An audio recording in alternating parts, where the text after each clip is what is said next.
Cardinal Sarah, one of our favorite cardinals, has broken the silence about migration, also about how bishops are fearful to speak in this current time, which is no surprise, somewhat of an understatement. Here today with Tim Gordon, we're going to talk about it. Tim, how are you? Pretty well. How are you? Good. We had some technical difficulties, all these software updates. Man, technology. For me, when this stuff happens, it's like first thing in the morning. It's like in the fives here. So we both had some tech stuff, and it's just a pain in the hiney. Yeah, software, all that. Anyway, we're here. So there's a lot of news out. Before we get into Sarah, I saw that before we rolled tape here, the new document, Pope Francis put out the new document from the Youth Synod. And I scrolled through it. I didn't see that. Oh, you didn't see it? I scrolled through it. No. A few eye rollers in there. We'll, of course, cover it. But that's new. It was signed on the 25th, so it's a week late publishing. Wow. But that was big news. So let's talk about Sarah. There's this Breitbart article that covers it. Vatican Cardinal, encouraging immigration represents the gospel. Now, a couple of days ago, you and I put out a video, our second video on immigration. We actually cut that video in mid-January. It was from the archives. Mm-hmm. But it's appropriate because it comes out right on the statement from Sarah. What do you think about Sarah's statements here? Misrepresents. He says it misrepresents the gospel. And I think this man, I think you said represents. I think this man is right on point. In many ways, the beating heart of this thing is when he talks about betrayals. He talks about misrepresentation of the gospel with eisegesis rather than exegesis. But the beauty of this and what stands out the most is when Cardinal Sarah starts talking about the irreplaceable value of the old continent, the principles of the old continent. And think about what this is in the geopolitical situation, people. This is an African cardinal saying that Eurocentric values, not insofar as they have anything to do with race, but insofar as they have to do with Christianity, the beating heart of Christianity has always been Europe until 150, 200 years ago. And he says, if that dies, then the world dies. Actually, Tim, as well. It still is in an antichrist, disgusting way through the UN and the EU. It's true. That's true. Well, they're still wielding their power. It's just they're no longer doing it for Christ. It's a bummer. Agreed. Undeniable. No, it's not even an opinion thing that I agree or disagree. It's undeniable to say that Europe is not the center of Christendom, because Europe is, of course, because Rome is the first see, and so there's an intoxicating power when you listen to a wise African cardinal, prelate, churchman, in some sense statesman, talking about the irreplaceable value of Europe. And when Europe abandons its post, everyone loses. It's beautiful. Yeah. And, this is also, have you seen the news, Tim, where Pope Francis won't meet with the Italian minister because of the Pope's stand on immigration? So yes. Here we have the Pope and loggerheads with the Italian government, or at least one official. Unreal. And then we have a cardinal from Africa praising the European Catholic patrimony. Right. It's the irony is thick, and it's like as Saul Alinsky used to say, they took the photo, they cleaned it, and they polarized it. They sharpened it and they polarized it. Now we've kind of polarized. You have the European. He's South American born, but our Pope is, of course, the European by descent, leader of the free world, as we often call our president. That's really what the Pope is, the Bishop of Rome, saying really what it boils down to is national sovereignty. And Pope Francis, as everyone out there knows, says the least national sovereignty-like statements, even from the beginning of his papacy when he was camouflaging his liberalism a little bit more. You get, Cardinal Sarah saying explicitly, directly, pro-sovereignty statement saying, look, when we don't acknowledge national borders, national culture even, everybody loses. And it conduces to a new form of slavery. That's very powerful. Now, we're Americans.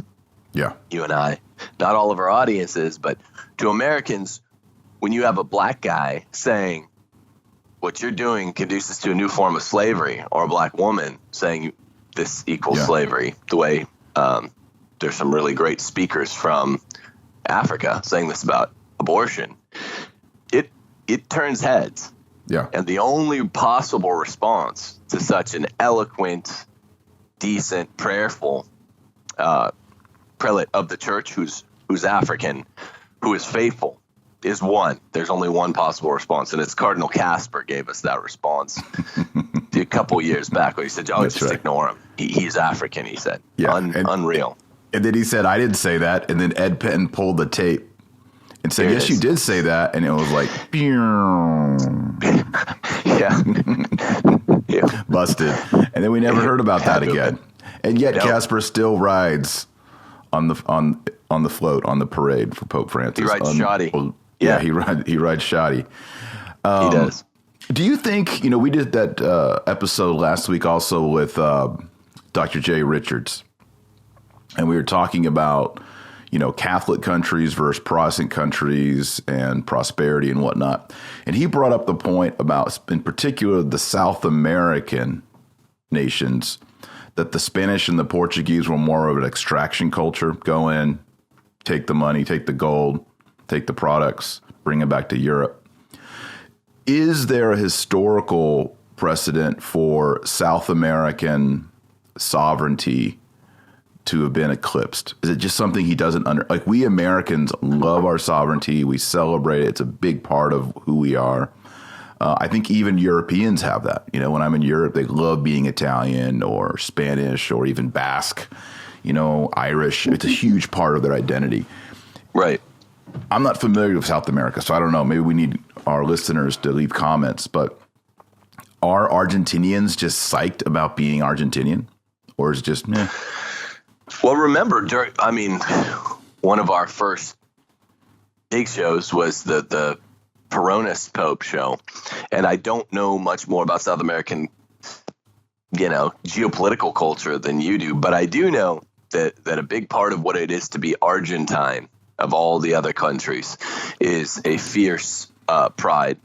I don't know if that geopolitically this means, keep our culture in, but I do know that this was part of Perón's program, the one Perón, and it was part of the nationalism effort there. So it's at least, if that's the only country in South America, let's assume for arguendo that it is, then it's at least a cultural item there.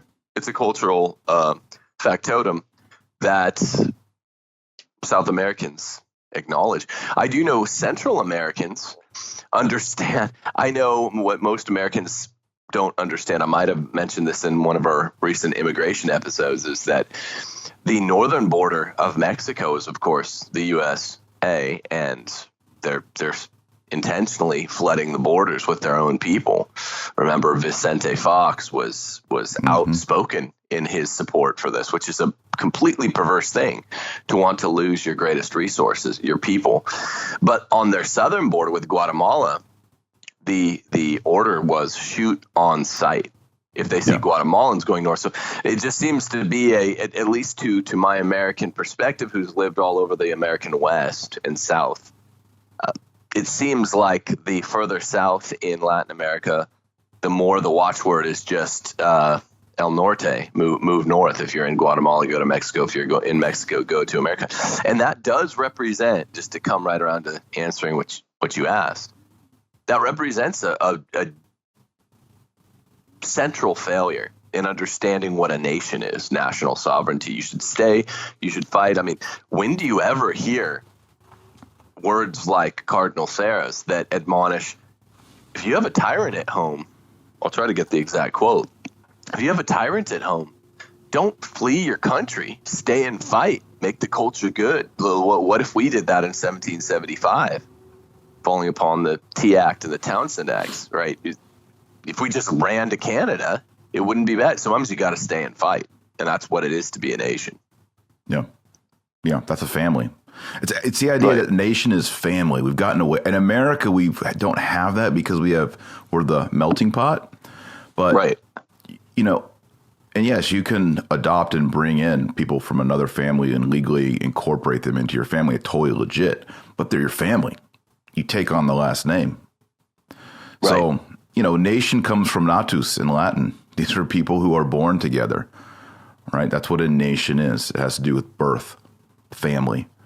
So, and the leaders are the fathers. And you look at any Thomistic manual, you look at Thomas Aquinas himself, they all understand citizenship under the fourth commandment, honor thy father and thy mother. Why? Yes. Because political leaders are fathers or mothers. Always and everywhere. I mean, this is the Catholic tradition. You can't get away from it. I want to look at another portion here on Cardinal Sarah. He says, I'm going to piggyback off the quote you just said. Is that what the church wants? He asked, adding that the church should not support this new form of slavery that is mass migration. Then he says, God never intended these fractures, end quote. Is that him throwing a shadow jab towards Francis regarding his statement that God wills the plurality and diversity of not only religions, but all the mess that's listed there in his Abu Dhabi document? Or do you think that's not intended? It seems to be a jab, cross, maybe hook combo because. Okay, so you think it's a takedown right there? Yeah. Don't you? Yeah, I mean, when I read that, I thought Abu Dhabi. I thought, because he's talking about God's will here, and he's talking about these fractures. So it's not just religious fractures, but also these political fractures that Pope Francis celebrates and encourages. He's saying they're not part of God's positive will. God never intended is always positive will. God never intended these fractures. Right. So I think the Dubia Cardinals, maybe Cardinal Mueller, are having cappuccinos in the morning after Mass, and and Schneider. Maybe they're saying, "Hey, let's start subtly knocking this down." I wish they wouldn't be so subtle.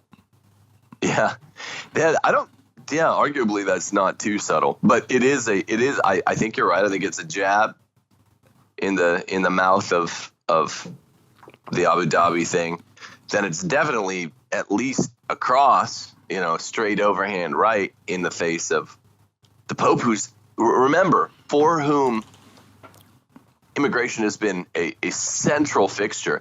If you were to analyze documents and statements made by this Pope over the course of the 6 years he's been Pope, that would probably be the most consistent topic. If you just went through and you said, mine these quotes for unity, consistency, thematic unity and consistency, probably the biggest, because he was on point the first 2 years. He waited to get into the H-word type stuff for about 2 to 3 years. And then that stuff started coming out in spades. He would only trickle that out. But he was pretty much always on point. Remember what we said about Laudato Si, about immigration and all that. And I mean, Cardinal Sarah says there are some who yield to the morbid, wicked temptation to align the church with the current values of Western societies. This is the Pope. So that's at least an overhand right, because he is directly contradicting what the Pope says, and the Pope's not authoritative on migration. That's right. Funny anecdote, when I was in Rome 2 years ago with a group of seminarians, I was invited to attend a Latin Mass at St. Mary Major's at the tomb of St. Pius V. The problem was it was scheduled at the same time as a group meeting to which I was invited with Archbishop George Ganswein, who is the caretaker of Benedict XVI by morning, and by afternoon, I guess not caretaker, but personal secretary. Yeah, of Francis. Secretary. Yeah. So he's both. So that sounded pretty interesting. I wanted to go to that, maybe ask some questions. But knowing me, which one do you think I chose? Santa Maria Maggiore? Yeah, I went to Latin Mass at St. Mary Major on the tomb of St. Pius V Lepanto Pope. I mean, Ganswine's kind of cool, but not that cool. So anyway, I went to Latin Mass on the tomb of Pius V, Mary Major. It was awesome. Incredible moment. But afterwards, I asked the seminarians, hey, tell me about the Ganswine meeting. And they asked a bunch of questions, a lot about Benedict. How is he? How's his health? What's he thinking? What's he talking about? But one question was, what is the theme of the pontificate of Pope Francis? And Ganswine said, immigration. I like it. Yeah. That's what I figured. Which is not particularly Christian. No. You know, if you're thinking about like Leo the 13th, I think of the Leonine prayers. I think of the St. Michael prayer. I think of all the encyclicals on the Rosary, 4 encyclicals on Freemasonry. That's what he's about. Those are all Christian things, right? Coming modernism. Fighting heresy, standing up for doctrine, Rosary. It's like, immigration. I mean, you could be Barack Obama. You could be on the UN to teach that. I mean, there's nothing particularly Christian specifically specified, anything Catholic about immigration. In fact, historically, Catholicism is opposed to mass immigration. Think of a bunch of Franks. Think of a bunch of Franks who started going into, I don't know, Switzerland, taking it over, right? Or Rome. We don't appreciate it. They don't like that. Yeah. Visigoths and Vandals. We know there's an inherent danger to the immigrant. They've taken to call it migrant, right. to the immigrant himself and to the country being invaded itself and the citizens thereof. Yeah, we understand that's a dangerous thing, right? If it wasn't, then the Colosseum would still have all its marble on it. So we know that this can head south fast. Right. Yeah. And it's remarkable that we have an African cardinal laying it down. Now, what do you think's going on in the background when these things come out, or when Mueller put out his manifesto? Right. What goes on with Cardinal Parolin and Pope Francis behind scenes? Is it that famous clip that from the movie where Hitler's like just going off? You know the clip? What's that movie from? People overdub it with all kinds of funny stuff. Yeah, we've talked about it before. Yeah. I forget. The new movie, right? Yeah, and there's the girl secretaries in the hallway crying. Yeah, he's like, everybody out. And he like keeps the few guys in there and he just goes off and everybody overdubs it with funny stuff. We've referenced it many times. Yeah. Is that what's going on? Well, I mean, we know or is it just they just shake their head and there's a very similar scene. Yeah, like, I mean, I know I've referred to this a lot, but we know that Pope Francis is not terrifically magnanimous, to say the least. I'm choosing my words somewhat wisely here. Like, we know how he responded when Burke and Mueller sent their compilation book to the Synod Fathers, right? And Baldessari went around, collected them from the Vatican mailboxes, I believe. Yeah, and put them in the circular file. Yeah. Like basically was a bonfire, right?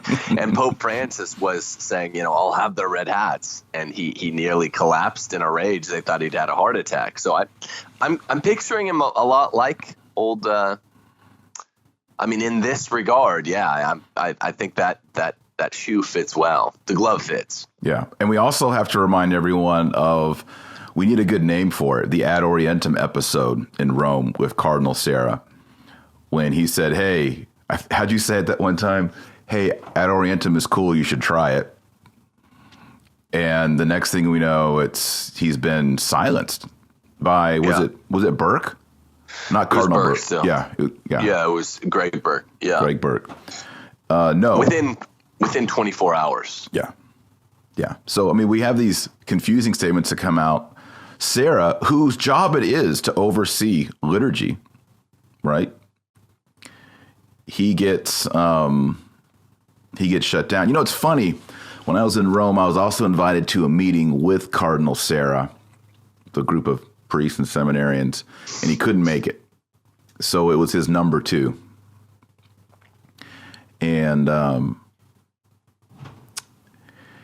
meeting was just, It was lame because the number 2 guy was all about everything modernized and modern architecture, and because seminarians are asking questions about stuff, and he was just and he was all about the vernacular. I mean, he was like waving the flag all the way, and I was like, how is this guy a headshot, big shot in the congregation for liturgy under Sarah? Obviously it's been infiltrated there. He's sort of like a figurehead, I guess. This would have been back in, I think, 15 or 16. Remember when, was it Sarah or Mueller that complained that I think it was Mueller, but when all of the dicasteries were being replaced by guys like, sounds like the dude you're describing. Yeah. They've all been replaced. And Mueller was like, you just got rid of 4 of my best guys. I want to know why. And I think Sarah made some support complaint to that motion, said, why can't I pick my own people? Well, we know why. Well, this is why. Your story. I just found the dude. His name is, the guy who we were talking to was Arthur Roche, Archbishop Arthur Roche. Oh, I've heard of him. Yeah, he's, I think he's English. Yeah, he's English. Yeah, I wasn't impressed, man. It was just, I wouldn't have been surprised if he was like, we just need more music like Peter, Paul, and Mary in the Mass all the time. Or maybe he's English, so maybe he was like, we need more music like the Kinks, or something like that. Right, the Clash. Oh, yeah. Well, Clash would actually be getting more contemporary, I guess. Yeah. But yeah, I mean, I wonder if that's sort of the, because currently Sarah is prefect still for Congregation of Divine Worship. I know. It's weird. But his number 2 is Secretary Archbishop Arthur Roche. So I'm kind of wondering, we're seeing this pattern over in the CDF as well. Is Pope Francis leaving in eminent cardinals, like he didn't leave in Mueller, but then putting in secretaries and subsecretaries who actually do the work? I mean, let's be really honest. The cardinal prefects in general are not doing the day-to-day work. The guys really... It's like the vicar general in a diocese and the bishop. I mean, the prefect is taking photos and meeting with people, but it's really the secretaries and the undersecretaries of these congregations who are doing the day-to-day work. I'm kind of wondering if that's, the Pope knows that, and so his key men are actually in those administrative positions.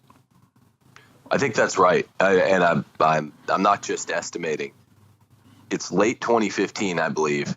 1 Peter 5 was all over this. This was a bit of a news cycle, and it revolved around Mueller when that happened with his 4 best men from the CDF. Like, he was saying exactly this, and I do believe Sarah piped in and said, "Yeah, they're cleaning house," and might have been Skojic himself wrote an article saying, "When's Mueller going to go? Sarah, they'll probably leave in, maybe political." For geopolitical reasons, we don't want to remove the African, but he's all but,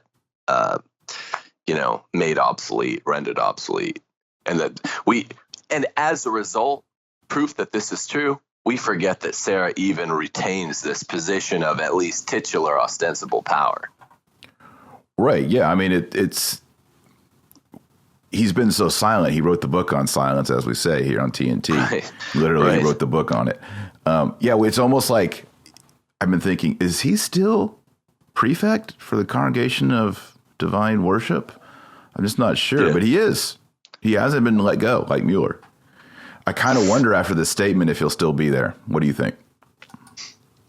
I think so, because he comes out with them like this, maybe not this on point, and maybe not so expressly at loggerheads with immigration, but he's done it before. I mean, they didn't remove him after he said, "Hey, everyone, give ad orientem liturgical posture a try." And this is maybe a little more combative.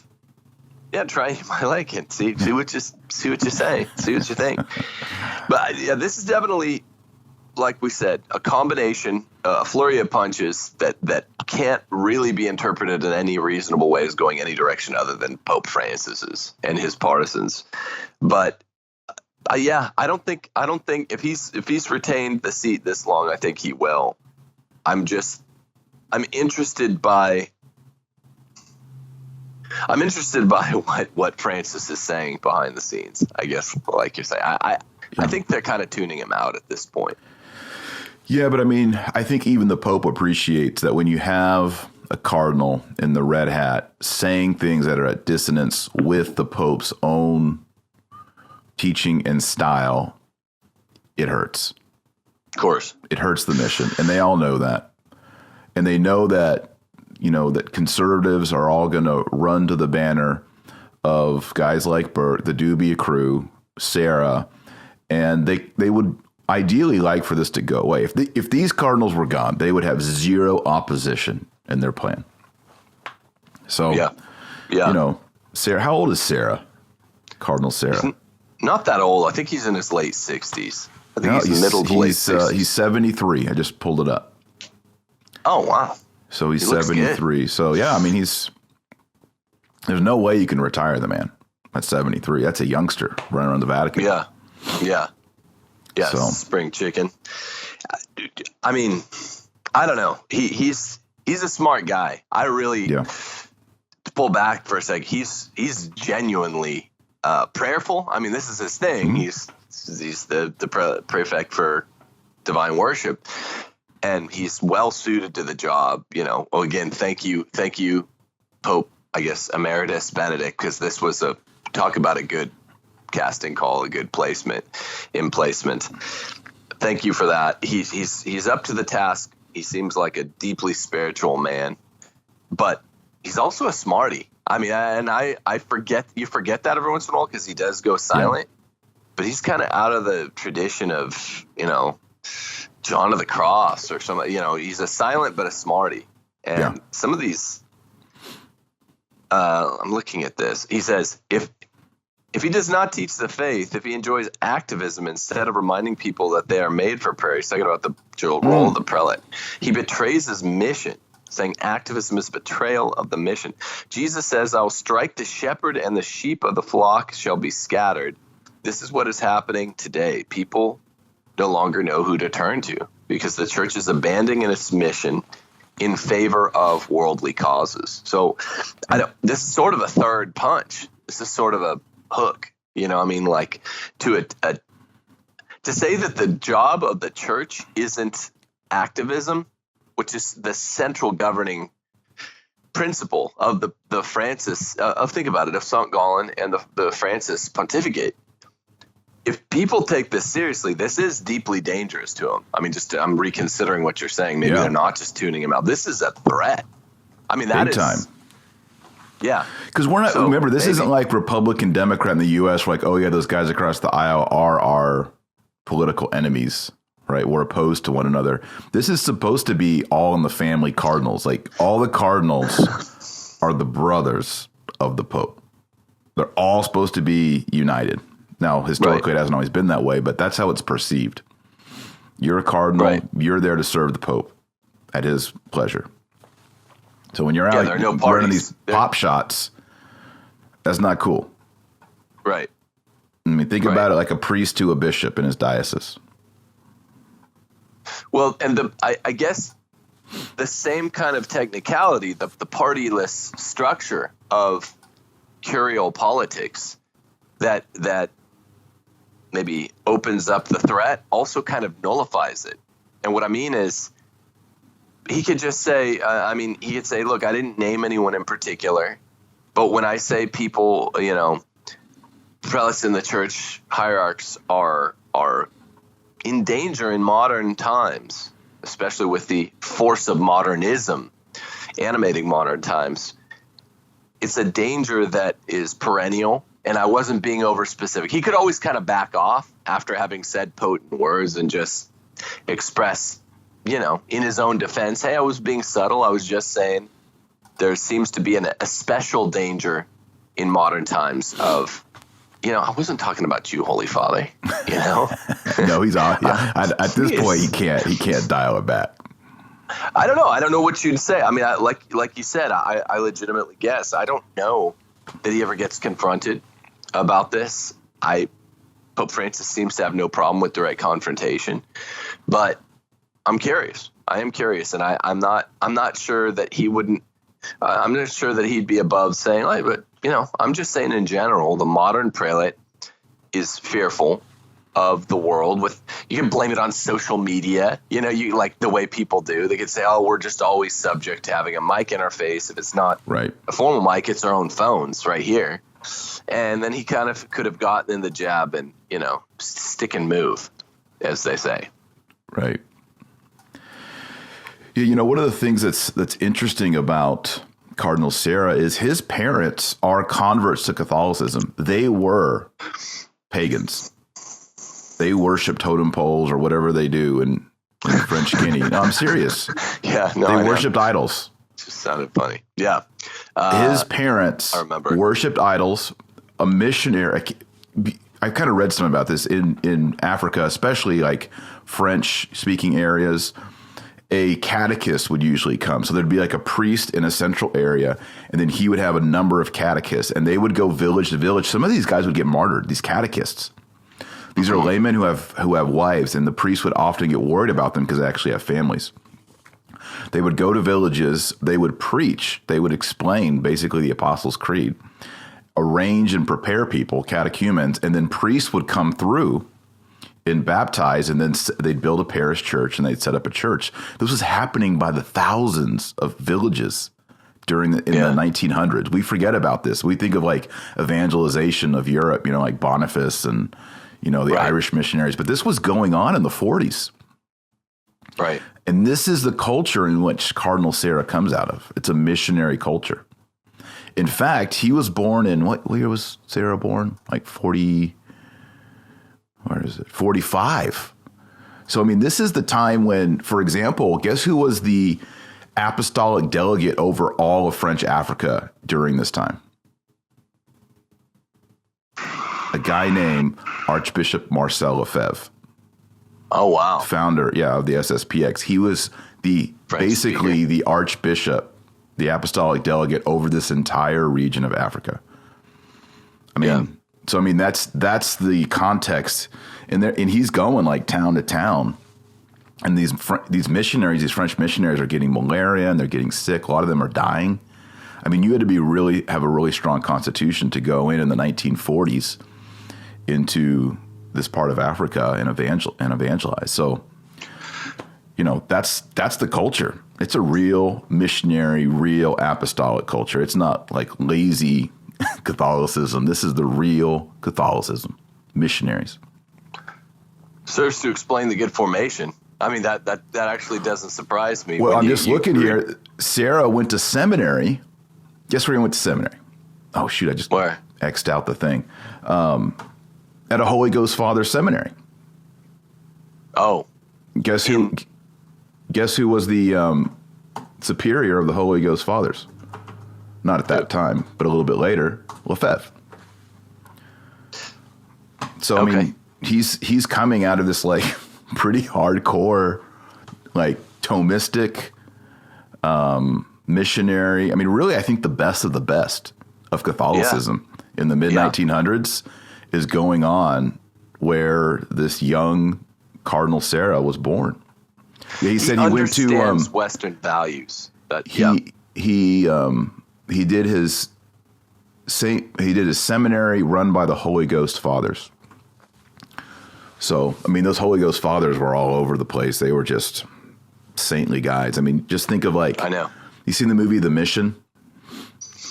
My buddy was just talking about it last week. You got you got these Jesuits who are like reading their breviary and they're like, okay, now let's climb the waterfall and go find those natives. You see them like in their cassocks climbing waterfalls, rock climbing to find natives.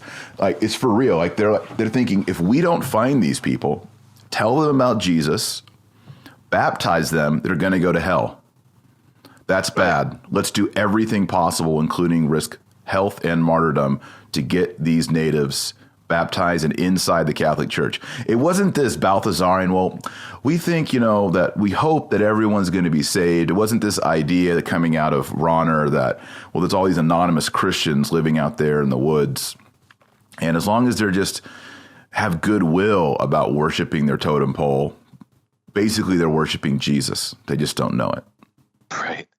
Right. Yeah, that gives you no exigency. There is no fervor, missionary evangelical fervor. If we've talked about that a lot, but it's worth revisiting at least once. Like it's the difference between night and day.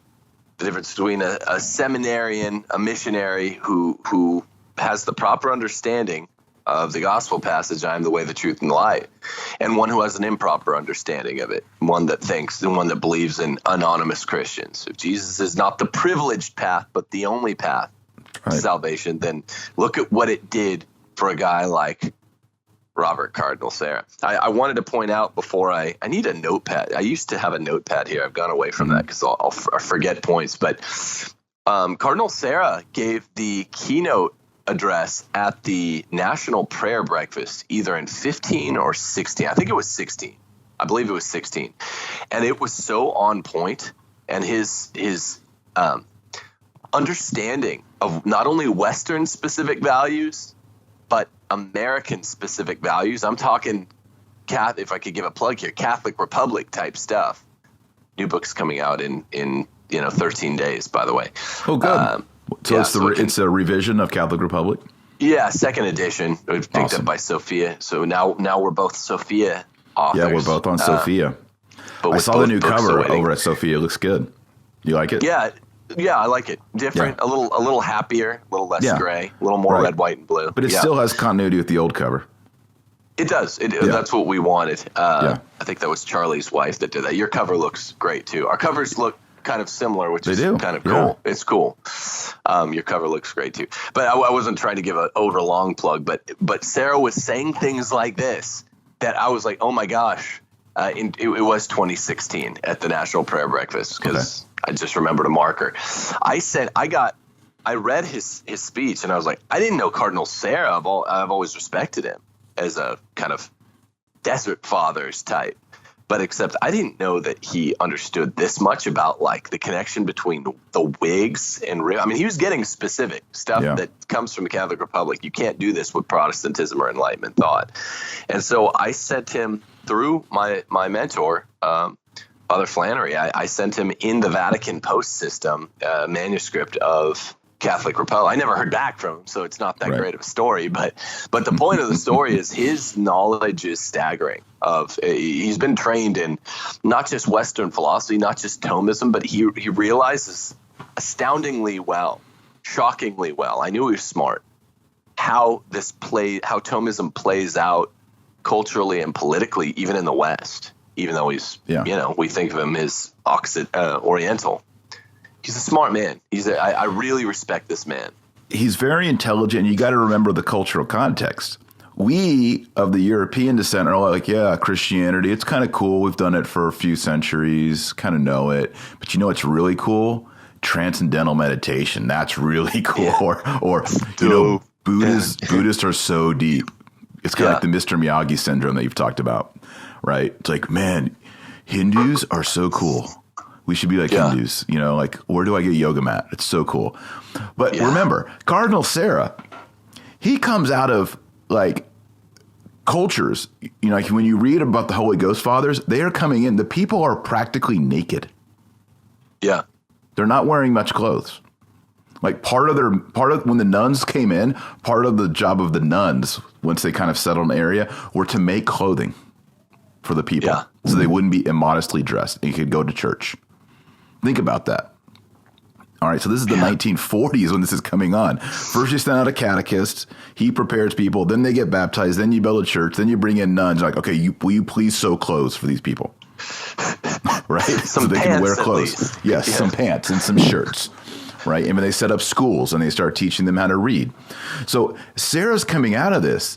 And so he's thinking, yes, the principles that I was taught as a young man that my parents received from a catechist and from a missionary are golden. It's not this, lackadaisical, Christianity is kind of cool. This was life-saving. This brought in medicine, it brought in gospel, it brought in philosophy, it brought in monotheism, it brought in Thomism, philosophy. Here's a guy whose parents went from worshiping idols to within a generation is studying liturgy and Latin and Thomism and Aristotle. within one generation. Right. He values it. Right. He's not a spoiled European like we are. He values it. And there's also something to be said for the idea of to revisit his national sovereignty defenses in themselves. Being a nationalist is different from being a continentist, right? I mean, Africa's a continent. Europe is a continent. I'm not, I have, as you do, we've talked about this before, 23andMe, all that visit your birthright stuff. It's become popular with good reason. It's interesting. I don't think I have any Greek in my provenance, whatever you call my personal provenance. I have no Greek in my blood, but I love Aristotle. Right. I mean, you don't have to be a Greek to appreciate Greek. I have no more Greek in me than Cardinal Sarah does, and yet it's not like, oh, by virtue of the fact that I have a lot of Italian in my bloodstream, that's Mediterranean. It doesn't matter. It's also Mediterranean. Mediterranean, South Sea. Mediterranean. Right. It's African. Yeah. So it's not like one can only admire when the search is truth. One does not only admire thinkers from one's area. This is the kind of identity politics, which is obviously really toxic. It comes from the left. It goes right hand in hand with political correctness. But identity politics of the history of ideas. It's even crept into the academy where it's like you're only supposed to embrace truth when it's uttered out of the mouth of your country, not your countrymen. I guess your ethnicity, because the left hates embracing, fellow feeling among countrymen. Now it's fellow feeling among any ethnicity other than white. But Cardinal Sarah is not playing that game. I mean, he's proud to show that he is right in line with the scholastic tradition, not as much as a philosopher, a strict theologian, but he understands it well, and he understands how it plays out. That's very valuable to have a he's not a dogmatic theologian, and yet he understands that this is how important it is geopolitically. We do not need to retreat from the world. We need prelates who understand the way that geopolitics is running. I'm sad to say, even the church. You know what I mean? And the flight from borders, calling migration the new slavery, just to get back to that for one moment, is such a powerful, provocative statement, whether it's true or untrue. This packs a punch. Now, I would absolutely fortify his statements, bulwark it if we had a 2-hour show here. He's right. National sovereignty is the way. National sovereignty, fight, defend your borders. This is right in line with honor thy father and thy mother. And any attacks on it are attacks on, fatherland, motherland, and therefore they're attacks on honoring thy father and thy mother. But I can't tell you what a smile it brought to my face to read that he's saying this, and he's saying it robustly. Yeah. On our show where we did Who's Going to Be the Next Pope, and we talked about all of the people who we'd like to be Pope, and then we talked about the people who will likely be Pope. And we in that episode we said, Sarah has been quiet for over a year now. He did write the book on silence, but is he being counseled by guys like Burke or Brandmuir or Mueller? Hey, just be quiet. You're the black cardinal. You're conservative. Maybe people will forget how orthodox you are, and in the next conclave actually elect you as the next pope. Now, the problem is, as we talked about, there's another African cardinal, Turkson, who's just all in on Francis and on the wrong side of most of this stuff. He would, if they're going to go for an African cardinal, they're going to go for Turkson. But maybe Sarah, it seems like Sarah just kind of ruined his chances here. What do you think? Yeah, depending on what the temperature, I think this, you know a lot better than me, because of all these fancy VIP dinners you go to when you go to Rome. When I go to Rome, I'm sightseeing with the fam. I mean, I haven't done it since I've been back, actually, but that's what I will be doing when we take Abby to see where she was born. You're going to the VIP dinners, you're in a slightly better position anyway to say what's the temperature of the cardinals of voting age. That's all that matters. I mean, hey, if the temperature is we're sick of reform, so-called reform. Right. We want an orthodox, we want an articulate, prayerful one. Then he's your guy. Now, I never will fail the TNT audience as a perennial skeptic. So I don't think that's what the temperature is. So yeah, if I'm right, if my cynicism is well rewarded here, then yeah, of course he just re-outed himself as late as April, late March, early April 2019. Yeah. And no, he won't be Pope. Popule. I don't think so from my read on it. I'd love to be proven wrong, and I'd love it if everyone just for a year was like, Marshall, you're so dumb. Sarah got it. You said he would, and you're so dumb. I'd be like, I'm glad I was dumb because he's the Pope. Yeah. I would eat crow pie all year long, and I would rejoice in it. Be wonderful. That being said, the majority of voting cardinals are Team Francis all the way. When they're back home, they're like, Pope Francis is such a great Pope. They're promoting it. On their website, they have pictures of him saying, Pope Francis is great. Give us money for our annual appeal. That is what's going on for the majority of the voting age cardinals right now. And this year, there might be another consistory, and there'll be another lot of cardinals selected. And that right now, we're at about 49% Pope Francis appointed cardinals. That'll push us well over the 50% mark. Now, you need 2/3 to get elected Pope. A lot of people don't know that. Yeah. In a conclave, you need a 2/3 vote. John Paul II changed it, so after like 50 ballots, it goes to a majority, but Benedict XVI took that off the books. So it's 2/3 all the way. So that means you need to have a consolidated vote. It's not you squeak one in at 51%. 2/3. Supermajority. Yeah. 2/3. Yeah. That being the case, they're not 2/3 of the College of Cardinals ready to have a guy saying stuff like this. An African cardinal basically saying migration's the new slavery. Right. They're like, whoa, we don't want that guy. Right. Yes, he's a black guy. Yes, he's an African, but he's saying all the wrong stuff. Yeah. They don't want it. It would be such a polarized, dichotomous shift. Can you imagine? I mean, it would honestly. I'm going to say one of these things, and it's one of those things I don't really mean. But people that are always worried about the sensus fidelium, these Catholics that they're always worried about, like, well, how will the popular Catholic, the illiterate Catholic mind take this, which is most Catholics, as we know, in the West anyway. How will they take this? Wouldn't that almost be bad? They're always working themselves into these lathers over how will the sensus fidelium exist if we had Pope Francis saying non-infallibly, so it's not a problem, so I'm not worried about it. But Pope Francis saying immigration is the main thing. Immigration is the thing. And then you get a Pope backing up to him like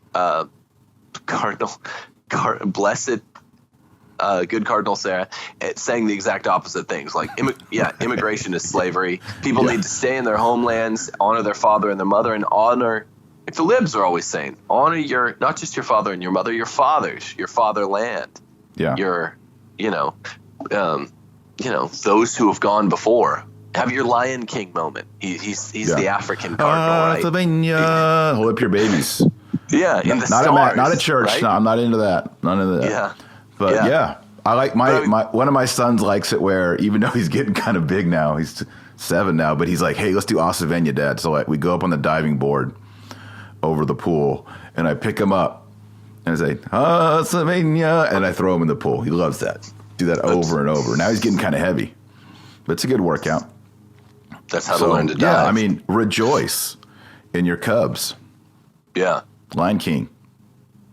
And also in your fatherland. I mean, the point I was making, it's not really a point at all, because I was just saying it I was just funning y'all's. But yeah, I mean, I would take that in a heartbeat, having a Pope Sarah, Pope Pius the 13th or whatever he'd pick, saying, my predecessor, all that stuff he said about pretty much everything, but at least on migration, just don't listen to that. I mean, I'd be fine with that. And then people would be like, yeah, we thought that was wrong. And then he'd be like, well, it's, he wasn't speaking with the charism of infallibility. So God bless him. And everyone stay at home, and subsidiarity, the Catholic social teaching, it's make subsidiarity with solidarity. Make your immediate environs great. Go make a difference. You can't make a difference across the world. You can't make a difference by migrating around the world. I mean, in a way, isn't this perfect that this is the cusp, the third installment of our immigration shows, which those were not filmed just yesterday. So it's very timely. It might be even provident, as they used to say. But I think it's really striking that he's making the point so robustly. Stay home. If you need to overthrow a tyrant, right? This power comes from God, teaches Thomas Aquinas. You can even, in De Regibus, he says you can even kill a king if you need to. Like, if there's a serious enough threat to natural rights and the natural order and the common good, then you can do what you need to do, people. And so the solution is not always tucking tail and running. It rarely is. Right. We wouldn't have a nation if our forefathers had done that. That's right. And again, I know I people tell me I beat this drum. It's kind of the purpose of Catholic Republic, but do we really believe in 1776? One, as a timeless principle, and two, as a placeless principle. As a timeless principle, I mean, it's not just for 1776. There's nothing special about that year. Sorry to disappoint you, Philadelphia 76ers fans. I mean, it could be any year. And two, do we mean it placelessly? Because it's a natural right, the natural right of rebellion. So if you're in the heart of Africa or the heart of South America and you need to have a just revolution, rather than tucking tail and running, you need to gather your people, fight in the name of goodness and beauty and truth, and overthrow dictators and start building your place up. Because if you migrate, according to Cardinal Sarah anyway, you just run into a new form of global dictatorship. Exactly. Or like, I don't know how to pronounce her name. She retweeted one of my wife's tweets the other day. The African woman who's always making beautiful defenses of pro-life causes. I don't know how to say her name. She needs a nickname so we can say it, because it's hard to say. It's not our specialty here on TNT. It's not our specialty here on TNT. Fortunately, Cardinal Sarah is named Cardinal Sarah. It's a great name. Yeah, it's a great name. I can say it. And, we're not going to go Sarah. But the point is, it's a new form of slavery you're running to, and it's one that's subservient to the Soros, probably Freemasonic world design of one world government, which is really why they're pushing it so hard. By the way, they don't care about the migrants. If you care about the Germans don't really care about all these Muslim migrants. It's all serving an economic purpose, folks. Wake up, get woke, take the red pill. And an ideological purpose. It's financial and it's ideological. It's, hey, we need to change the world. We want one world government. Which is totally economic, though. Sure, it's at least prominently economic. Yeah. I do think that I do think there's a curiosity going the other way when you have first world nations and first world, billionaires like Soros and the Masons and whatever dark forces are conspiring to create one world government. There will be a kind of averaging of the economic interests of, say, first world countries and third world countries, which is at least in the popular sense, it lends to the equality that they're always banding about. So I think the best thing for a first world country economically, and I'm not saying this is what makes it the best morally, it's just also the best morally, is to serve your own interests, right? Tighten the borders, don't have a trade gap, do all the things that equal economic health for a nation. When you say one world government, one world economy, all this stuff, no borders, this is ideology that is not strictly economic. It's all about their one world religion. I think you'd agree. Yeah. They're pushing the universalism, the death of faith. It's bigger than just dollars and cents, because if you really care about that, then it doesn't end up working out. They're pushing enlightenment, one world. We all worship reason together. We're forced to do it by a powerful, energetic one world government. No borders, doctors without borders, educators without borders. As much as I hate the term, everything without borders It's incredibly dangerous. And this is, I guess, the ultimate goal of the Enlightenment. Yep. All right. There's two great, we're running out of time here, but there's two great quotes that we have to hit on. The first one is Cardinal Sarah, aligning with my great love of Poland. I hope all my children marry traditional Catholic Poles. He says, when I visited Poland, a country often criticized, I encourage the faithful to affirm their identity as they have done for centuries. My message was simple. You are first and foremost Poles and Catholics, and only afterward Europeans. You must not sacrifice these first two identities on the altar of technocratic Europe that recognizes no homeland, end quote. Yes, sir, Cardinal Sarah. Man, I hope this guy becomes Pope. I don't think he will, but I hope so. He says, look, you are Polish and Catholic first, European long third. Then he also says this, the Brussels Commission thinks only about building a free market in the service of the great financial powers. The European Union no longer protects the peoples within it. It protects the banks. Boom. The contemporary desire to globalize the world, ridding it of nations with their distinctive characteristics, is sheer madness, he said. This is strong words. This is stuff that Pope Francis does not want to hear one of his cardinals saying. Ultimately, the one world government is about, like you said, worshiping reason on the altar. But it's also about lining the pockets of Soros. Yes, Soros will give away a few $100 million there and a few $100 million there, but it's going to make him a few billion over here on the side. That's all these bankers, all these guys behind the guy, behind the guy, behind the guy, behind the guy in the EU. This is what they're doing. You get rid of national sovereignty, and you have not just a central bank in a country, you have a central global bank. And it's slavery. Like you said, this whole thing is running towards slavery. Yeah, when my favorite definition of subsidiarity, there have been several. If you look up the Merriam-Webster dictionary one, there's a pretty good one. I think that's the one I'm drawing from. It's not Pius XI's directly out of Quadragesimo Anno, but it expresses that it's not just natural. Remember what natural always means. It always is an invocation of morality. It's actually immoral to push up from a lower order of governing structure to a higher, a function that can be done at the lower. It's actually evil. And the cultural corollary with this is, it operates basically the same way, admonishing pride at the level of your continent. Remember what I said that earlier? Like, Sarah's saying, don't be continentist, be nationalist. It's a good thing. And more than even being nationalist, hopefully your nation's small. Small nations can form republics, and then you can really, if your nation's the size of your city, like the Greeks, then you're really genuinely proud. I mean, when your nation's the size of a continent, the way ours is, it's arguably too big. It gets in the way. Then I'm more proud about being Texan than I am about American. Because we have an identity. Yeah. Right. You can't have an identity the size of, a tenth of the size of the world, the United States.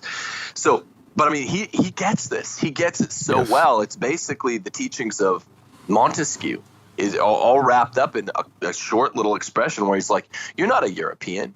Poles be Poles. You do you. Like Poles, you're Catholic and Polish first, and you're Catholic insofar as you're Polish. There's a big, there's significant overlap there, but this is a big principle, and this is like I have a Catholic social teaching textbook in my class that I'm teaching 12th graders. That's where I'm struggling every day to teach this in such succinct terms as he just laid out. It's like you have solidarity and subsidiarity, which the liberals like to pose against each other. These two major. The two biggest Catholic social teachings, solidarity with kind of everyone you meet. Subsidiarity means you're only local. They're not. Cardinal Sarah hereby shows that solidarity and subsidiarity go together when you have pride in the smaller order. You have your most family. You have your most pride in your family, right? And really, a little city, a little polis is supposed to just be kind of a grouping of several families that are like-minded. That's what you have pride in. You don't have pride in being European. And he's sticking up for Europe, but he's still saying, be national and be the atomized version of what Europe stands for, the Holy Cross. That's right. That's right. It was always a collection of sovereign nations that were at service to Christ and the church. That's what it's about. That's what the world should be about. It's been fractured. That's right. And if not, Islam will take you over. That's right. That was the other. That was the end. Well, he says it there explicitly is no vacuum at the end of that quote. Yeah, there is no. It's not like, we'll just throw off the yoke of Christ and we'll just be free French Enlightenment people enjoying life. No, you will be enslaved by Islam. Right. Yeah. Look Nature at Greece. despises a vacuum. Look at Asia Minor. Look at North Africa. That's what's going to happen to you. Yeah. All right, Cardinal Sarah, we thank you.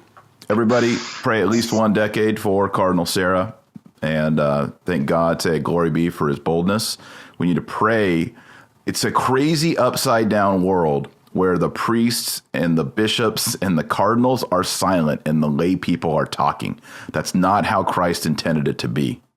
The shepherds should be shouting, "There's a wolf. There's a wolf." Right. It shouldn't be the sheep, squeaking and bumping into each other. We need godly leadership. I'm realizing that more and more. We need priests, bishop, cardinals. If you're watching this and you wear a collar, please speak up. Don't say, well, I'll do it when I'm a Monsignor or when I'm an Archbishop. No, do it now. That's the vocation. So everybody pray the rosary every single day. If you're not praying the rosary, you're not on the team. It's Lent. If you're not doing penance, you're not fasting. Unless you do penance, you shall surely perish. I didn't make that up. Our second person of the Trinity said that in the gospel. So we must do penance. We must pray the rosary. We must live our vocations. Be good moms. Be good dads. Be good priests. And like this video, subscribe, hit the bell, and that's it.